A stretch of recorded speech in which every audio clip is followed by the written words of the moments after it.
Assalamualaikum warahmatullahi wabarakatuh. Di sini kami akan mempresentasikan hasil diskusi dari kelompok kami, yaitu pada mata kuliah perancangan dan pengembangan kurikulum pada materi rancangan pembelajaran UPD yang akan kami bahas, yaitu evaluate work dan juga progress. Sebelum itu izinkan saya memperkenalkan kelompok dari anggota kelompok 5, yaitu yang pertama ada saya sendiri, Alinda Dwi Kusuma sebagai moderator, kemudian ada Nur Hasanah, dan ada Kotratinanda. Selanjutnya ada Kori Nuraini, dan yang terakhir ada Rani Yulia Dewi. Baik, langsung saja pada pertanyaan pertama akan dibahas dan juga dijelaskan oleh rekan saya, yaitu Rani Yulia Dewi. Kepadanya dipersilahkan. Bagaimana caranya peserta didik dibimbing dalam penilaian diri, evaluasi diri, dan penyesuaian?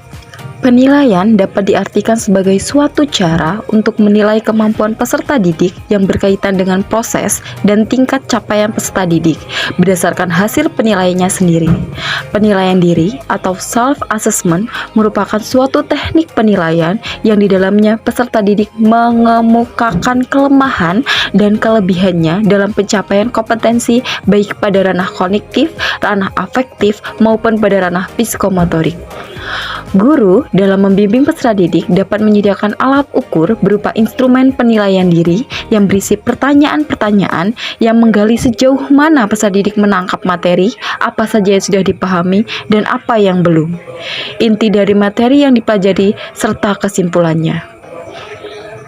Hasil dari penilaian diri yang telah dilakukan peserta didik akan dijadikan bahan evaluasi apa yang perlu diperbaiki dan ditingkatkan dari kelemahan mereka, sehingga selanjutnya peserta didik dapat melakukan penyesuaian pada pembelajaran berikutnya.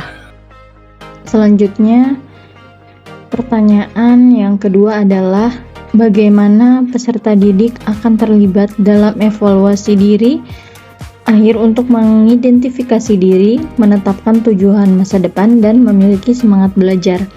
Pada kesempatan kali ini, berdasarkan hasil diskusi yang sudah kami diskusikan, yaitu peserta didik akan terlibat dalam evaluasi diri untuk mengidentifikasi diri, menetapkan tujuan masa depan, dan memiliki semangat belajar. Apabila guru memberikan pengertian tentang tujuan dan manfaat evaluasi diri, sehingga peserta didik menyadari bahwa dengan melakukan evaluasi, peserta didik akan mengetahui kemampuan perkembangan grafik belajar mereka. Nah, melalui evaluasi ini juga akan terlihat sejauh mana perkembangan peserta didik dan asesmen yang telah dilakukan. Dalam proses ini, guru memberikan feedback atau umpan balik formatif dalam bentuk angket dan kemudian didiskusikan secara langsung. Nah, berikut contoh angket yang diberikan oleh guru. Nah, bisa dilihat di dalam PPT ada lembar penilaian diri sendiri yang mana terdapat 10 pertanyaan yang akan diisi oleh peserta didik. Kemudian hasil dari pertanyaan tersebut didiskusikan bersama guru yang bersangkutan. Seperti itu. Baik, selanjutnya saya akan menjelaskan mengenai materi, yaitu bagaimana peserta didik akan dibantu untuk melihat dari apa yang telah mereka pelajari dan apa yang membutuhkan untuk penyempurnaan lebih lanjut. Jadi sebagai seorang guru, kita perlu membantu peserta didik untuk melihat apa yang telah peserta didik pelajari dan apa yang memerlukan penyempurnaan lebih lanjut. Maka dari itu, seorang guru dapat mengimplementasikan beberapa strategi dengan melakukan beberapa cara sebagai berikut. Seperti yang pertama, yaitu guru dapat memberikan kesempatan kepada peserta didik untuk melakukan penilaian diri dan evaluasi diri yang dapat membantu peserta didik melihat apa yang telah mereka pelajari dan apa yang membutuhkan penyempurnaan lebih lanjut.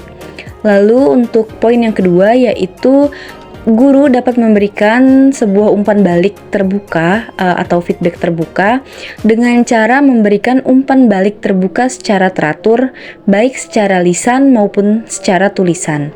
Lalu untuk poin atau untuk cara yang ketiga yaitu guru dapat melakukan refleksi pembelajaran, di mana refleksi tersebut atau refleksi pembelajaran ini dapat dilakukan dengan mendorong peserta didik untuk melakukan refleksi pribadi tentang pembelajaran mereka.